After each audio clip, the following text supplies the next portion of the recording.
এই তো ডিউটি পালন করা, তাই না? ফকিবাজ কোথাকার, তুই সেখানে ঘুমাচ্ছিস তুই? দেখ এবার কেমন লাগে।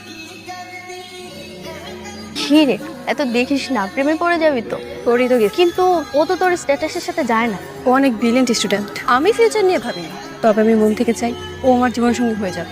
তাহলে এক কাজ কর, তুই ওকে তোর মনের কথা বলে দে। তুই বড়লোক বাবার একমাত্র মেয়ে, আর ও গরিব ঘরের ছেলে। তুই যদি ওকে প্রপোজ করিস, ও তো খুশিতে নেচে উঠবে। আজকে ভ্যালেন্টাইন্স ডে, আজকে যদি না বলতে পারিস তাহলে তুই ভুলে যাস তুই যে ওকে ভালোবাসিস। যা। ব্যাপার লামহা, কিছু বলবা? সাইমন, আমি তোমাকে অনেকদিন ধরেই ফলো করি, একটা কথা বলার ছিল, সাহস করে কখনো বলতে পারছিলাম না। আজকে যেহেতু ভ্যালেন্টাইন্স ডে, তাই ভাবলাম আজকে সাহস করে বলেই ফেলি। এটা তোমার জন্য, আই লাভ ইউ। সরি লামহা, আমি তোমার প্রপোজালটা অ্যাকসেপ্ট করতে পারছি না। মানে আমি কি দেখতে অসুন্দর সাইমন? আমি একজনকে অনেক অনেক বেশি ভালোবাসি, আমি আর অন্য কাউকে ভালোবাসতে পারবো না। ওর জায়গায় আমি কাউকে বসাতে পারবো না। সরি, তুমি রাগ করো না। না, ওটা না। কাঁদিস না প্লিজ তুই। আরে আজব তো। আরে কার আপনারা? আমরা তো আশিক বেবি। আরে পাগল নাকি আপনারা? ভাই কাকে ফোন দেখছো তুমি? তোমার আশিক। ও গড, আরে হাত দিচ্ছেন কেন গায়ে?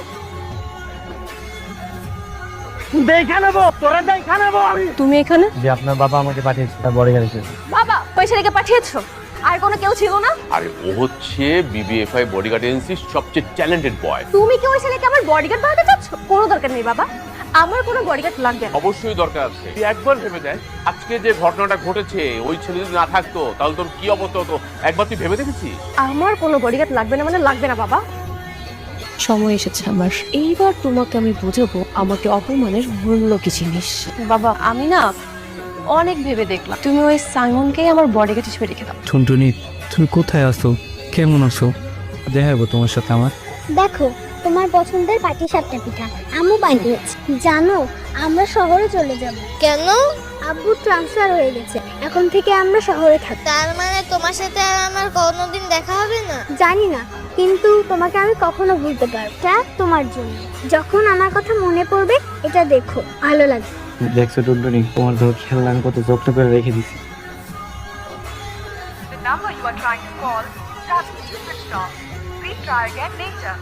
আমি কিছুদিনের জন্য সিঙ্গাপুর যাচ্ছি আমার বিজনেসের কাজে। তুমি আছো তাই আমি নিশ্চিন্ত। আপনি কোনো চিন্তা করবেন, আমি থাকতে ম্যাডামের কোনো সমস্যা হবে না। দুনিয়াটা কত গোল তাই না? যে তুমি নাকি আমাকে অপমান করেছিলে, আমাকে রিজেক্ট করেছিলে, সে তুমি নাকি আজকে আমার বডিগার্ড। আমার কথায় উঠবে আর আমার কথায় বসবে। আজকে তুমি 24 ঘন্টা গেটের সামনে দাঁড়িয়ে থাকবে। 24 ঘন্টা? আমার ডিউটি তো 12 ঘন্টা। ভুলে যেও না, আমি তোমার বডিগার্ড না, বরং তুমি আমার বডিগার্ড। এই তো ডিউটি পালন করা, তাই না? ফকিবাজ কোথাকার, তুই সেখানে ঘুমাচ্ছিস তুই? সরি ম্যাডাম, আমার চোখটা তো লেগে গেছে। একদম চুপ, কোনো কথা বলবি না। মতন ছেলে আমার বডিগার্ড হওয়ার কোনো যোগ্যতাই রাখে না। আমি আমি তোকে এখনই চাকরি থেকে নট করে দিলাম, যাবে সব। প্লিজ ম্যাডাম, আপনি এমন করবেন না ম্যাডাম, আমার টাকাটা খুব প্রয়োজন ম্যাডাম, আপনি এমন করবেন না, আমাকে তাড়িয়ে দেন না ম্যাডাম। আমি তোকে কি বললাম? বললাম না তোর মতন ছেলে আমার বডিগার্ড হওয়ার কোনো যোগ্যতাই রাখে না।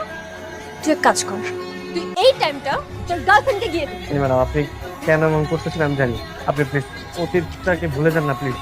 আমি একজন বডিগার্ড, এখন আমি একজন বডিগার্ড হিসাবে আমার যা যোগ্যতার প্রয়োজন, আমাদের সব যোগ্যতা আছে ম্যাডাম, আমাকে কেন তাড়াচ্ছেন আপনি বলেন? আমি তোকে একটা চান্স দিই, তবে এর বিনিময়ে তোকে 3টা পরীক্ষা দিতে হবে। আমার সাথে পাবলিক প্লেসে যেতে হবে। আমি তাহলে একটু ফ্রেশ এই বাজারে আমাকে একজন টার্গেট করেছে, আমার স্পাই।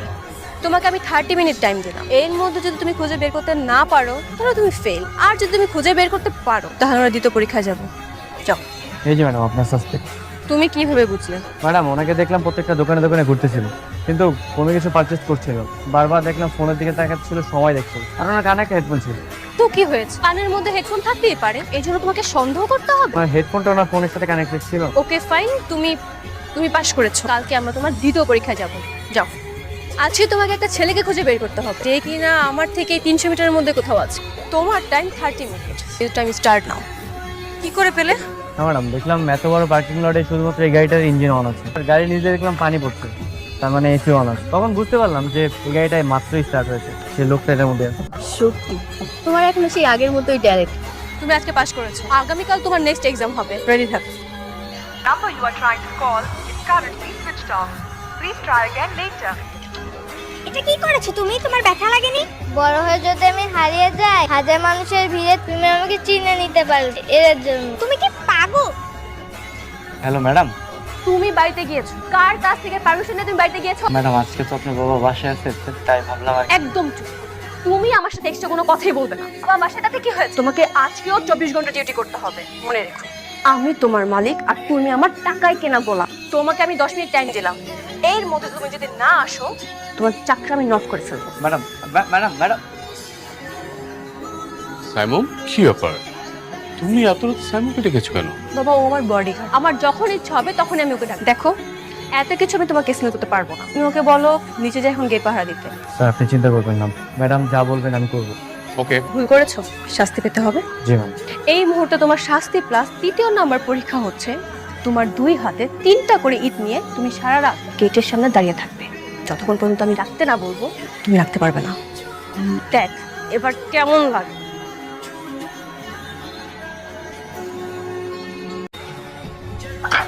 কিসের তো টাকার প্রয়োজন তোমার? তোমাকে আমি বারবার অপমান করছি আর তুমি মুখ বুঝে সব কষ্ট সহ্য করে নিচ্ছ। টাকা দিয়ে কি করবে তুমি? তুমি তো ব্রিলিয়েন্ট স্টুডেন্ট ছিল, আসলে কলেজের মধ্যে ফার্স্ট হতে। এখন কেন তুমি সামান্য বডিগার্ডের চাকরি নিয়েছো বলো? টাকা দিয়ে কি করবে তুমি? আমার মা অনেকদিন সব অসুস্থ হয়, ডাক্তার বলেছে চিকিৎসার জন্য 5 লাখ টাকা লাগবে, তার জন্য এই কাজটা করতেছি। আপনার বাবা বলেছে চিকিৎসা সব টাকা উনি দেবেন। যাও আগে যে মায়ের চিকিৎসা কর। আমি সরি, আমি তোমার সাথে অনেক অন্যায় করেছি। আসলে তুমি যখন আমাকে রিজেক্ট করেছিলে ওই প্রতিশোধের ক্ষোভ আমার এখন পর্যন্ত যায়নি। এই জন্য না বুঝে আমি তোমাকে অনেক কষ্ট দিয়ে ফেলেছি। তুমি প্লিজ আমাকে ক্ষমা করে দাও। আর ম্যাডাম আপনি? হ্যাঁ আসলাম আর কি। তোমার মা এখন কেমন আছে? আলহামদুলিল্লাহ ম্যাডাম ভালো। ম্যাডাম আসেন না, ভিতরে আসেন। তোমাকে একটা কথা জিজ্ঞেস করি। জি ম্যাডাম বলেন না। তুমি যে মানুষটাকে ভালোবাসো সেটা দেখতে কেমন, কোথায় থাকে আর ওর নাম কি? ওর নাম টুনটুনি। আমার কাছে পুতুল আর নোটে লেখা নাম্বার আরো অনেক স্মৃতিগুলো আছে। দেখি। এটা আমাদের দিয়েছিল, এটা আমি, এটা হচ্ছে টুনটুনি। আচ্ছা এই মেয়েটাকে কি? আমি না এই নাম্বারে প্রতিদিন ফোন দিই কিন্তু ফোন বন্ধ, জানি না কবে ফোন ধরবো আর কবে দেখা হবে। চলো আমার সাথে। চলো না, তুমি ওই নাম্বারে কল দাও তো। জাস্ট লাস্টে 9 এর জায়গায় 7 বসিয়ে দিই।